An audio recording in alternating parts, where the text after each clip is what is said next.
सोचिए कि कोई मशीन है जो आपके हिसाब से आपकी अलमारी सेट कर दे या आपके परिवार के हर मेंबर को उनकी पसंद के हिसाब से कॉफी सर्व कर दे। बेसिकली आपका हर दिन आसान बना दे, है ना?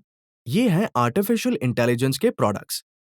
पर आर्टिफिशियल इंटेलिजेंस टर्म का इस्तेमाल क्यों? क्योंकि इन मशीनों में ह्यूमंस जैसी इंटेलिजेंस को आर्टिफिशियली इनकॉर्पोरेट किया जाता है ताकि वो हमारे जैसे टास्क कर सके।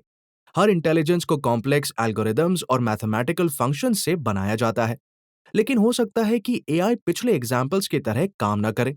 इनफैक्ट एआई का इस्तेमाल smartphones, cars, social media feeds, video games, banking, surveillance और डेली लाइफ के अलग-अलग हिस्सों में किया जाता है। असल सवाल ये है कि एआई क्या करता है। यहाँ एक रोबोट है जिसे हमने अपनी लैब में बनाया है और अब इसे एक फील्ड में छोड़ दिया गया है। लाइटिंग, लैंडस्केप और फील्ड के डायमेंशंस में वेरिएशन के बावजूद एआई रोबोट को उम्मीद के मुताबिक परफॉर्म करना होगा। किसी नई सिचुएशन पर सही तरीके से रिएक्ट करने की क्षमता को जनरलाइज्ड लर्निंग कहा जाता है। रोबोट अब एक चौराहे पर है, जहां एक रास्ता पक्का तो दूसरा पथरीला है। रोबोट को सिचुएशन के हिसाब से यह तय करना होगा कि कौन सा रास्ता अपनाना है। ये रोबोट की रीजनिंग एबिलिटी को दिखाता है। थोड़ी देर टहलने के बाद रोबोट को अब एक ऐसी नदी का सामना करना पड़ता है जिसे वो तैर कर पार नहीं कर सकता। इनपुट के रूप में दिए गए प्लैंक का इस्तेमाल करके रोबोट इस नदी को पार कर सकता है। तो हमारा रोबोट दिए गए इनपुट का इस्तेमाल करता है और किसी समस्या का सल्यूशन ढूंढता है। इसे प्रॉब्लम सॉल्विंग कहा जाता है। ये तीन कैपेबिलिटीज रोबोट को आर्टिफिशियल तरीके से इंटेलिजेंट बनाती हैं। इन शॉर्ट, एआई मशीनों को अडेप्ट करने, तर्क देने और सॉल्यूशन देने की कैपेबिलिटी देता है। खैर, अब हम जानते हैं कि एआई क्या है, तो आइए उन दो ब्रॉड कैटेगरीज पर एक नजर डालें जिनमें एआई को बांटा गया है। वीक एआई, जिसे नैरो एआई भी कहा जाता है, सिर्फ एक ही टास्क पर फोकस करता है। एग्जाम्पल के लिए अल्फा गो, गेम गो का उस्ताद है। लेकिन आप इस बात की रत्ती भर भी उम्मीद नहीं कर सकते कि वो चेस में भी अच्छा हो। ये बात अल्फा गो को एक कमजोर यानी वीक एआई बनाता है। आप ये कह सकते हैं कि अलेक्सा एक कमजोर एआई नहीं है क्योंकि ये बहुत सारे टास्क कर सकती है। खैर, ये असल में सच नहीं है।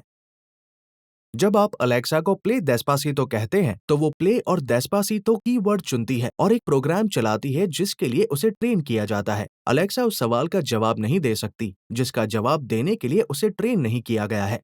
फॉर एग्जाम्पल, अलेक्सा से ऑफिस से घर तक ट्रैफिक का हाल पूछें। अलेक्सा आपको ये जानकारी नहीं दे सकती क्योंकि वो इसके लिए ट्रेंड नहीं है। चलिए अब बात करते हैं एआई की दूसरी कैटेगरी की, जो कि है स्ट्रॉन्ग एआई। ये उन रोबोट्स की तरह हैं जो अब तक सिर्फ हमारी इमेजिनेशन में ही मौजूद है। अवेंजर्स का अल्ट्रॉन स्ट्रॉन्ग एआई का आइडियल एग्जाम्पल है। ऐसा इसलिए क्योंकि ये सेल्फ अवेयर है और इसमें इमोशंस के डेवलप करने की भी कैपेबिलिटी है। इस वजह से एआई का रिस्पॉन्स अनप्रिडिक्टेबल हो जाता है। आप सोच रहे होंगे, आर्टिफिशियल इंटेलिजेंस मशीन लर्निंग और डीप लर्निंग से कैसे अलग है? हमने जाना कि एआई क्या है। मशीन लर्निंग एआई हासिल करने की एक टेक्निक है, वहीं डीप लर्निंग मशीन लर्निंग का एक सबसेट है।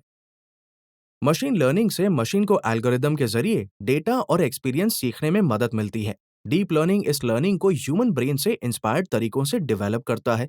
इसका मतलब है डीप लर्निंग से डेटा और पैटर्न को बेहतर ढंग से समझा जा सकता है। जाने माने फ्यूचरिस्ट कूर्जवेल का अनुमान है कि वर्ष 2045 तक हमारे पास इंसानों जितने स्मार्ट रोबोट होंगे। इसे पॉइंट ऑफ सिंगुलैरिटी कहा जाता है। खैर, इतना ही नहीं, असल में इलॉन मस्क ने भविष्यवाणी की है कि ह्यूमन माइंड और शरीर को एआई इम्प्लांट से बढ़ाया जाएगा, जो हमें कुछ हद तक साइबॉर्ग बना देगा। तो यहाँ आपके लिए एक सवाल है। नीचे दिया गया कौन सा एआई प्रोजेक्ट अभी तक मौजूद नहीं है? ए, सिटीजनशिप वाला AI robot. B, muscular skeletal system वाला रोबोट। सी, एआई जो अपने मालिक के इमोशंस को समझ सकता है। डी, एआई जो समय के साथ इमोशंस को डेवलप करता है। इसके बारे में सोचें और नीचे कमेंट सेक्शन में अपने आंसर छोड़ें। 3 लकी विनर्स को अमेज़न गिफ्ट वाउचर्स मिलेंगे। ह्यूमन ब्रेन अभी भी एक रहस्य है, इसलिए इसमें कोई ताज्जुब की बात नहीं है कि एआई के पास भी बहुत सारे अनवेंचर्ड डोमेन हैं। अभी के लिए एआई इंसानों के साथ काम करने और हमारे टास्क को आसान बनाने के लिए बनाया गया है। हालांकि टेक्नोलॉजी के बढ़ने के साथ हम सिर्फ इंतजार कर सकते हैं और देख सकते हैं कि आने वाले समय में एआई हमारे लिए क्या मायने रखता है। और ये था आर्टिफिशियल इंटेलिजेंस आपके लिए शॉर्ट में। क्विज का अपना आंसर नीचे कमेंट सेक्शन में देना न भूलें।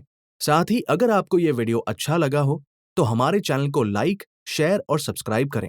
हमारे साथ बने रहें और सीखते रहें।